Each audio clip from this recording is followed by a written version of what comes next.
The clock read 10:47 p.m. as Emily Thompson slammed the door of her two-story colonial home, the faint echo of her argument with Ryan, her partner, still ringing in her ears. Her chest heaved with frustration, her thoughts swirling with a chaotic mix of personal failures and the crushing weight of her job. Deadlines loomed like dark clouds, and her recent fight had been the spark to ignite her need for escape. She tossed her keys into her bag, slid into the driver's seat of her silver sedan, and turned the ignition. The car's dashboard glowed faintly, the rhythmic hum of the engine a small comfort against the oppressive silence of the night. The streets were uncharacteristically deserted, the glow of streetlights casting pale halos onto the empty asphalt. Even the usual late-night joggers and dog walkers were nowhere to be seen. Emily gripped the steering wheel tighter than usual, her fingers betraying the tension she refused to admit to herself. The road stretched ahead, a corridor of quiet framed by rows of shadowy trees. With each passing minute, her chest loosened slightly. Maybe this was what she needed, an open road, no destination, and a moment to think without the suffocating walls of her home pressing in. But the air felt off. The suburban neighborhoods she passed seemed too still, as if the life had been drained from them. Porch lights flickered weakly, and an unsettling absence of sound made her stomach twist. No crickets, no wind, just the faint drone of her tires on the pavement and the low hum of her engine. Inside the car, Emily's world was an intimate bubble of muted lights and familiar smells. The faint pine scent of her air freshener clashed against the stale coffee stain on her cup holder. The clock on the dashboard ticked to 10:53 p.m., its glow illuminating her tired features. A folded blanket lay in the back seat, left over from a weekend picnic, a reminder of simpler times that felt light years away now. She fiddled with the radio, desperate for background noise to fill the vacuum of silence. Static crackled through the speakers, the occasional snippet of a distant station breaking through before dissolving into incoherence. She frowned, her hand hesitating over the volume dial. The radio usually worked just fine. She turned down a side road she'd driven dozens of times before, seeking the comfort of familiarity. But tonight, something about it seemed different. The trees lining the road appeared denser, their branches clawing at the edges of her headlights. Shadows danced in her peripheral vision, quick and fleeting, as if the trees themselves were leaning in closer to watch her pass. The houses she passed looked eerily similar, yet slightly wrong. The white picket fences seemed a shade too gray, the flower beds lifeless. One mailbox was tilted at an odd angle, as though it had been struck and never fixed. It felt like the neighborhood was holding its breath. Emily shook her head, brushing off the unease as her imagination running wild. She was just tired, that's all. Still, her fingers tapped nervously on the wheel, a subconscious betrayal of her growing discomfort. The farther she drove, the quieter it became. No other cars shared the road, no glowing windows from passing homes. The silence deepened, wrapping around her like a suffocating blanket. The air outside seemed heavy, thick enough to press against the glass of her windows. For the first time, Emily felt truly alone. Her eyes flicked to the rearview mirror, half expecting to see headlights in the distance. There was nothing, just the darkness trailing her like a predator. As the clock ticked toward 11 p.m., a faint voice whispered in her mind, "Something is wrong." The dashboard clock ticked to 11:04 p.m. as Emily turned onto a road she didn't recognize. It was strange. This wasn't far from her home, yet the street name didn't match what her GPS displayed. She tapped the screen impatiently. "Recalculating," the voice chimed, its monotone strangely distorted, almost robotic. She shrugged it off as a glitch, but then another detail caught her attention. A gas station she distinctly remembered had been replaced by a vacant lot, its cracked asphalt littered with weeds.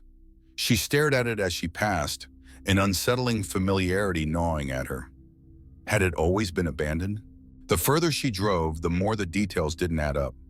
A row of houses she swore she'd seen before now had identical, darkened windows, and one of the lawns bore a rusted swing set that seemed to sway in the still air. Emily blinked, shaking her head. Just tiredness, she told herself.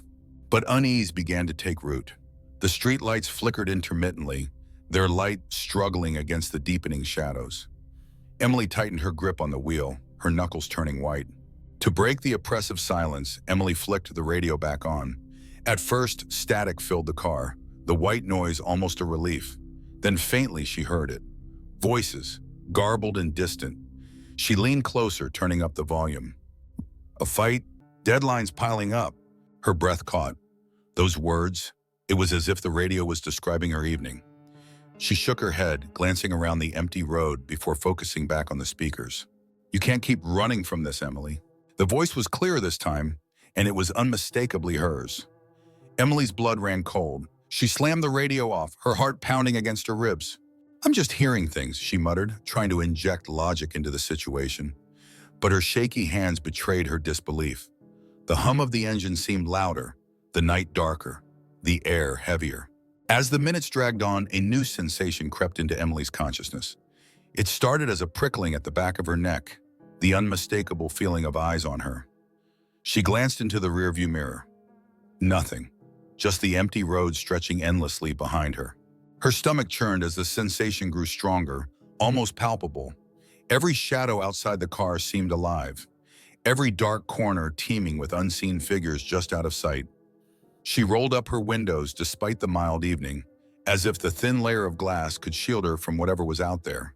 The feeling persisted, and her eyes drifted to the rearview mirror again. This time something was off. Her reflection seemed slower, lagging behind her movements. She lifted a hand to her face, but in the mirror, her hand hesitated before following suit. Emily's breath quickened, and she yanked her eyes back to the road. I'm imagining things, she whispered, her voice trembling. But the thought lingered. Am I? As she drove further, the static from the radio turned back on by itself, faint voices slipping through the crackling noise. This time they spoke in tones that sounded accusing, almost taunting. Lost, aren't you? You shouldn't have come out here. Emily jabbed the power button, but the radio wouldn't shut off. The voices grew louder, overlapping and cascading into an unintelligible cacophony. Her chest tightened as she slammed her fist against the dashboard. Finally, the radio cut to silence. The quiet was worse. Her phone buzzed suddenly, jolting her. Emily grabbed it, desperate for some connection to reality. But when she unlocked it, there was no signal, just an open text message from an unknown number. The message read, "Turn around." Her pulse thundered in her ears. Emily threw the phone onto the passenger's seat, her throat tightening. The text could have been from anyone, she told herself, just a coincidence. But her trembling hands and racing thoughts said otherwise.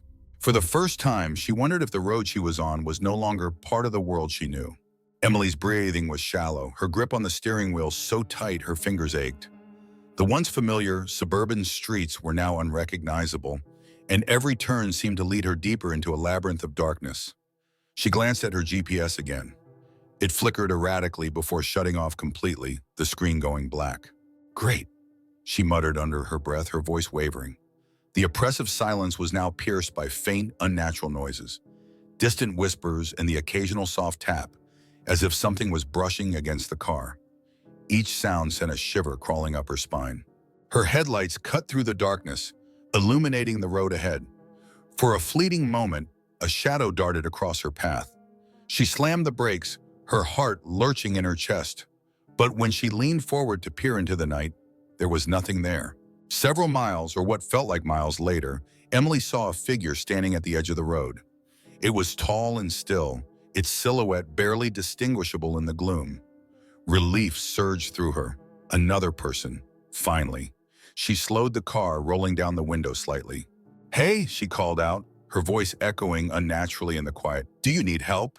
The figure didn't move.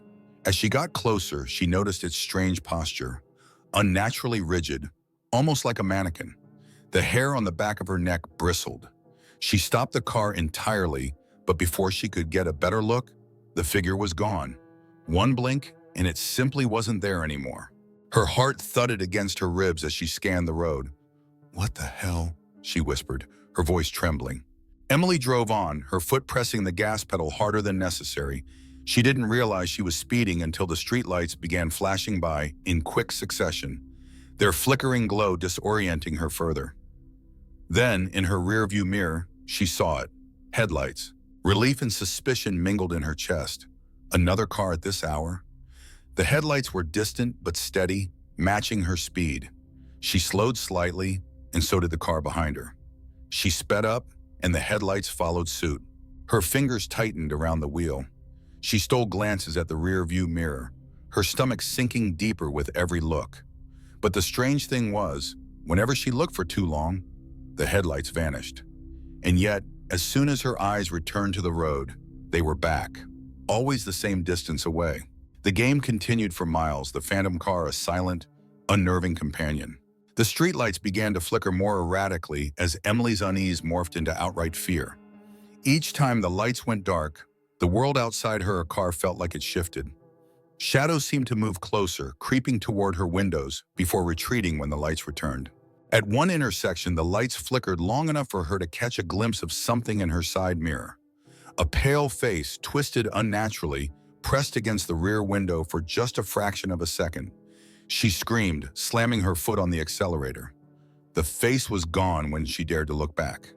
The car radio crackled back to life, emitting a low hum that rose into whispers, dozens of overlapping voices murmuring indistinctly.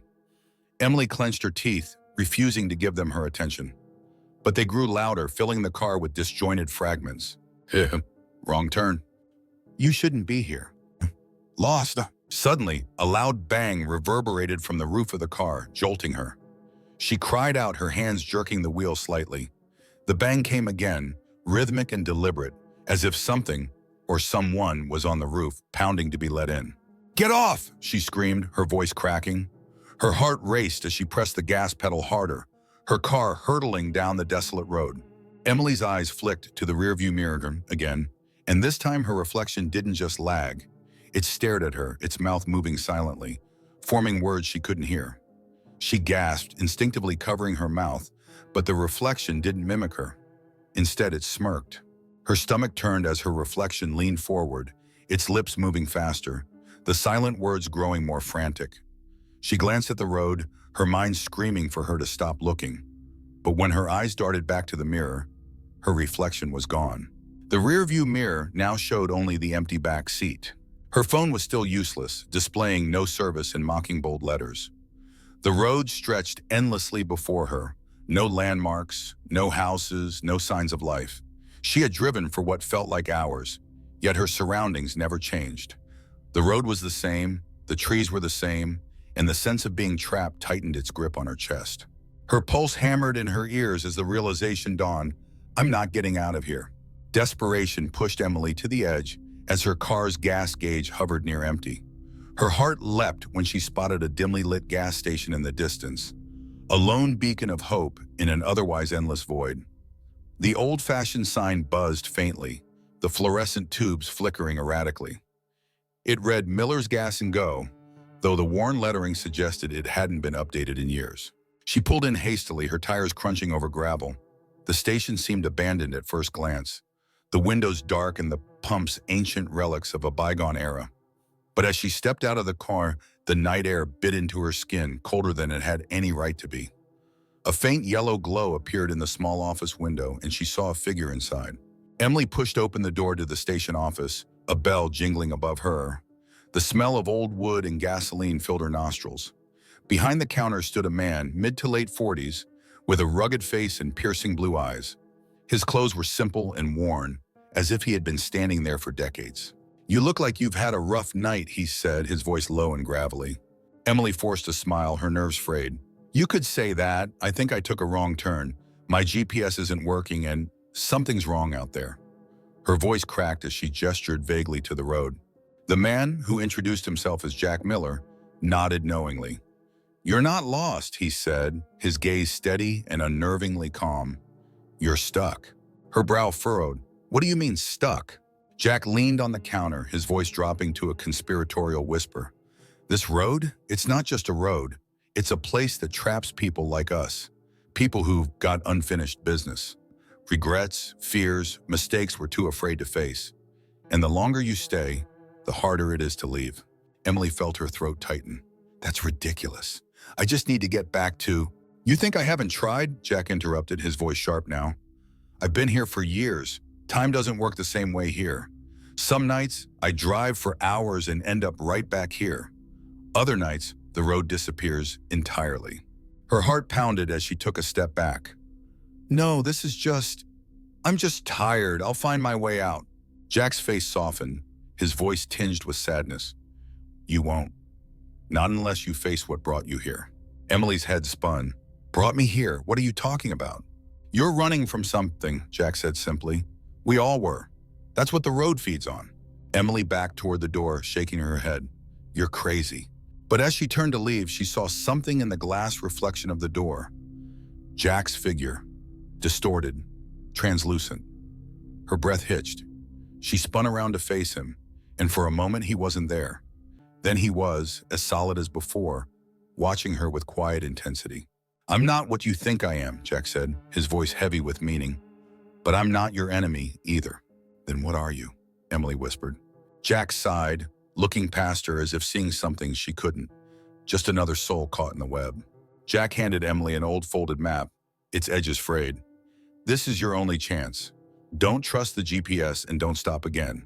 The road will try to keep you here. Emily stared at the map, her hands trembling. What's out there? What's hunting me? Jack's eyes darkened. The things you've ignored, the choices you've avoided, they're waiting and they're not patient. Before she could respond, the office lights flickered violently. A loud, shuddering bang echoed from outside, as if something massive had landed on the roof of her car. Emily turned to the window, her blood running cold. They found you, Jack whispered. Emily sprinted back to her car, clutching the map like a lifeline. The roof creaked and groaned, as though something heavy was crawling across it. She flung the driver's door open and slammed it shut behind her. The engine roared to life, but the windshield immediately fogged up, obscuring her view. She swiped at the glass, her breath hitching when she saw the faint outline of handprints appearing from the outside. Too many to count, their movements deliberate and slow. A low, guttural whisper seeped into the car, rising in volume until it became a deafening chorus. Emily screamed, throwing the car into gear and tearing out of the gas station. In her rearview mirror, she caught a glimpse of the station collapsing into darkness. The faint silhouette of Jack standing motionless, watching her go. As she sped down the road, the radio crackled to life once more. This time Jack's voice came through, faint but clear. Don't stop, don't look back. Emily's knuckles whitened as she gripped the wheel, her mind racing with fear and confusion. The shadows outside the car seemed alive now, closing in as the map on the passenger seat flickered with faint, glowing lines. Emily's car tore down the empty road, the engine straining against her lead foot. The map Jack had given her glowed faintly in the dim light of the dashboard. It wasn't like any map she'd ever seen before. No street names, no landmarks, just winding lines that intersected and looped unnaturally. Her hands trembled as she tried to decipher it. In the bottom corner, scrawled in faded ink, were the words, "The way out isn't straight." What does that even mean? She muttered, her voice shaky. The map seemed to shift as she stared at it, the lines bending and curling like they were alive. She tossed it onto the passenger seat in frustration, her focus snapping back to the road as the headlights began flickering.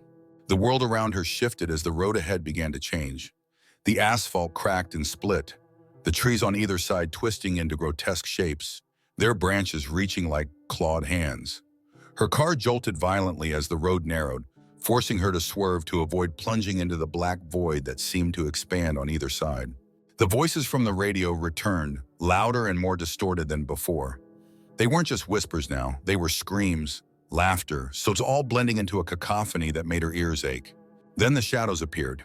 They darted across the road in front of her, humanoid forms with elongated limbs and faces that seemed to blur and shift, never fully solid.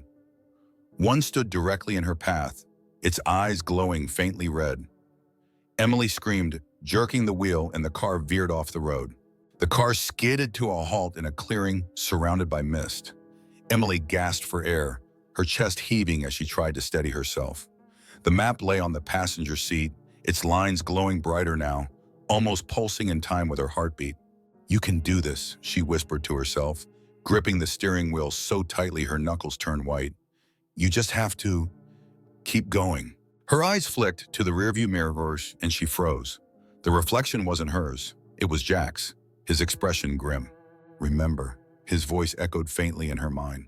Don't stop, don't look back. As she pulled back onto the road, the air grew colder, her breath visible in the dim glow of the dashboard lights. The shadows were no longer darting, they were chasing. In the rearview mirror, she saw them closing in, their forms becoming clearer. One of them had Jack's face, but it was twisted, its mouth stretched unnaturally wide, its eyes empty and hollow.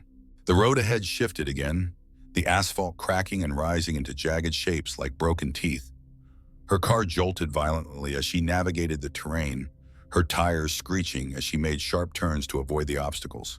The radio came back on, blaring static and faint voices. "Face it, Emily," a voice hissed, almost taunting. "You can't outrun yourself." Suddenly, the shadows parted and the road smoothed out.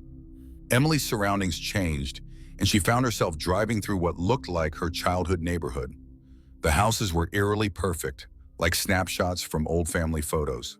In one driveway, she saw her younger self, maybe 10 years old, sitting on a bike with training wheels. Her father stood nearby, smiling, a moment she hadn't thought about in years. But the image twisted, the smile on her father's face fading as he turned to look directly at her car. His expression was one of disappointment.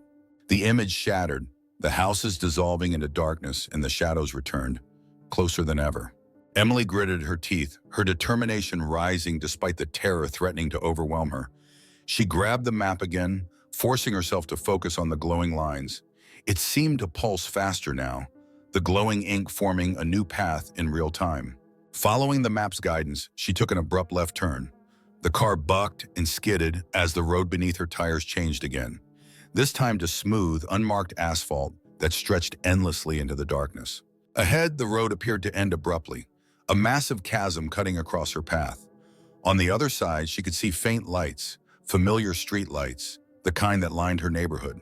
Her heart pounded as she realized she would have to jump the gap. The car's engine roared as she pressed the accelerator to the floor, the speedometer climbing higher and higher. The shadows surged forward, their whispers now screams. Come on," she whispered through gritted teeth. The car hit the edge of the chasm, and for a brief, terrifying moment, it was airborne. The world seemed to hold its breath. Emily's car hit the other side of the chasm with a jarring crash, the impact rattling her teeth and throwing her forward against the seatbelt. For a moment, everything was still. The engine sputtered, the dashboard lights flickered, and silence enveloped her. She stared out the windshield, gasping for air, her mind racing to process what had just happened. The shadows were gone. The screams, the whispers, the relentless pursuit, all had vanished the instant she made the leap. But the road ahead was unfamiliar, stretching out in a straight, narrow path flanked by tall, motionless trees. Her hands shook as she gripped the steering wheel, her knuckles pale. She checked the rearview mirror. Nothing.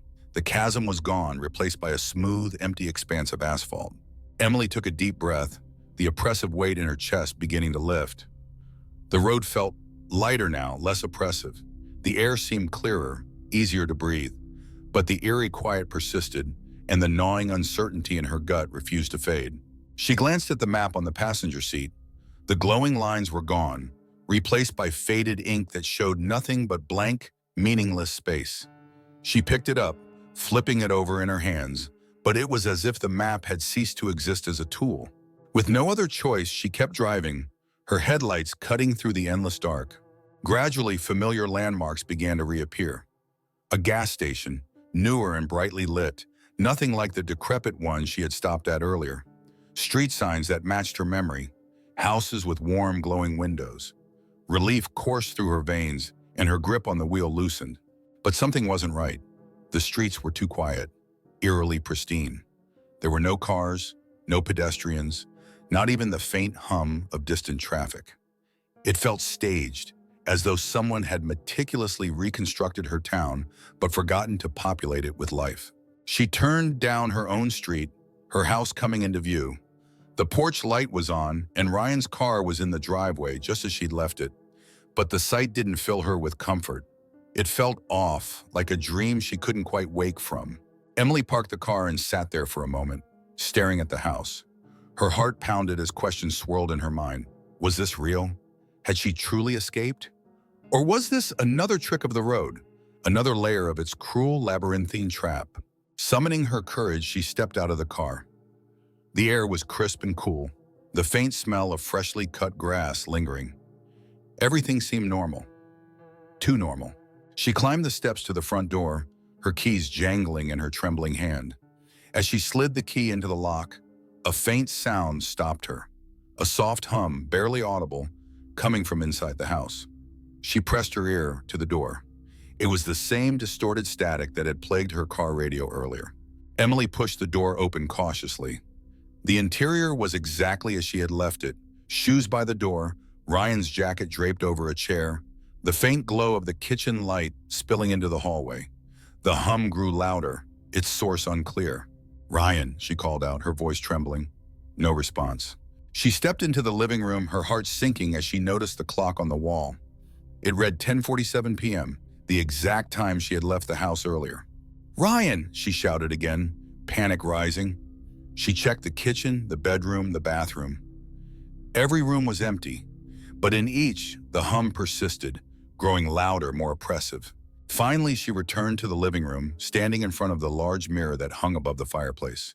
Her reflection stared back at her, but something was wrong. Her eyes were hollow, her expression eerily calm. The reflection raised a hand to wave, even though Emily hadn't moved. Her chest tightened, and her breath hitched. "No," she whispered, stepping back. The reflection's mouth began to move, forming words she couldn't hear. Then slowly it pointed to the hallway behind her. Emily turned, dread clawing at her throat. The hallway stretched longer than it should have, impossibly so. At the far end stood a figure bathed in shadow, its form barely human. The hum escalated to a deafening roar, and the lights in the house flickered violently. She spun back to the mirror, but her reflection was gone. In its place was Jack, his face twisted with sorrow. "You didn't face it," his voice echoed faintly, a whisper cutting through the chaos. "It's not over." Before Emily could react, the front door slammed shut behind her, and the world plunged into darkness. The hum stopped abruptly, leaving her in a silence so complete it felt suffocating. She was alone, her house gone, the road ahead stretching endlessly into the night once more. Emily stood in the oppressive darkness, her breast ragged and shallow. The house was gone, replaced by the familiar but suffocating expanse of the endless road. The trees loomed taller now, their claw-like branches interlocking overhead, blocking out the stars. Her car sat idling behind her, its headlights casting long, eerie shadows. The map was back on the passenger seat, glowing faintly once again, as if mocking her failed attempt to escape. She climbed into the car reluctantly, gripping the steering wheel as if it were the only tether to sanity she had left. "I can try again," she whispered to herself, her voice barely audible over the engine's hum. "There's always another way." She glanced in the rearview mirror out of habit and froze. Her reflection was back, but it wasn't her. It wore her face, but its expression was vacant, its lips curled into a faint, knowing smile. Its eyes followed her movements, unblinking and cold. "Who are you?" Emily whispered, her voice trembling. The reflection tilted its head, mimicking her movements with a slight delay, as if mocking her. Then it spoke, but the words didn't come from the mirror. They echoed from the back seat. "You know who I am." Emily gasped, spinning around, but the back seat was empty. When she turned back to the mirror, her reflection was gone. The car jolted suddenly, as if something heavy had landed on the roof. Her heart raced as the familiar banging began again, rhythmic and deliberate. She slammed her foot on the gas, the car lurching forward as the shadows on the road ahead began to writhe and twist. The whispering returned, louder and more chaotic than before, filling the car like a living thing. The words were fragmented, but their meaning was clear. "You can't escape." Emily drove for what felt like hours, her body exhausted but her mind racing. The road seemed endless, yet eerily familiar. The same warped street signs, the same tilted mailbox, the same flickering streetlights. Her stomach dropped as she realized the truth. She was driving in circles. The car radio flickered back to life. Static turned to a faint voice, Jack's voice. "I told you," he said, his tone heavy with resignation. "You can't run from this." Tears streamed down Emily's face as she gripped the wheel. "What do you want from me?" she screamed into the void, her voice breaking. The shadows seemed to pause for a moment, the air growing unnaturally still. The map on the passenger seat pulsed faintly, its glowing lines shifting one last time to form two distinct paths, one leading straight ahead, the other veering sharply to the left. Scrawled in faint letters were two words: face it. Her chest tightened as she stared at the map. She glanced at the road, then back to the map, and finally at the rearview mirror. The reflection was there again, smiling faintly, its eyes filled with something almost predatory. The choice was clear, but the fear was paralyzing. With trembling hands, Emily turned the wheel sharply, taking the path to the left. The road instantly changed, narrowing into a jagged, uneven trail. The car shuddered violently, the engine groaning in protest, but she pressed on, refusing to stop. The shadows closed in around her, and for a brief, terrifying moment, she thought she'd made the wrong choice. But then the whispering stopped, replaced by an eerie, suffocating silence. The trail ended abruptly at a clearing bathed in pale, unnatural light. In the center stood a lone figure, its face obscured by shadow, but its posture unmistakably human. Emily stepped out of the car, her knees weak, and approached cautiously. As she drew closer, the figure's features came into focus. It was herself, but not quite. This version of her looked older, worn and defeated, as though it had carried the weight of years spent trapped on the road. The figure spoke, its voice soft but firm. "You've been running your whole life, Emily. From your mistakes, from your regrets, from yourself. This road isn't your prison. You are." Tears welled in Emily's eyes. "How do I stop this?" Her double tilted its head, a faint, sad smile on its lips. "You already know." The figure stepped closer, reaching out a hand. Emily hesitated, then took it, her fingers closing around her own. In an instant, the clearing dissolved into light, and Emily was back in her car, parked on a quiet suburban street. The dashboard clock read 10:47 p.m. The night was calm, the air crisp, and the road ahead was clear. She looked around, her heart pounding, but there were no shadows, no whispers, no signs of the nightmare she had endured. It was as if nothing had happened, and yet everything felt different. Emily exhaled shakily, gripping the steering wheel. For the first time, she wasn't afraid. She put the car in gear and drove forward, her eyes on the horizon, determined to leave the past behind.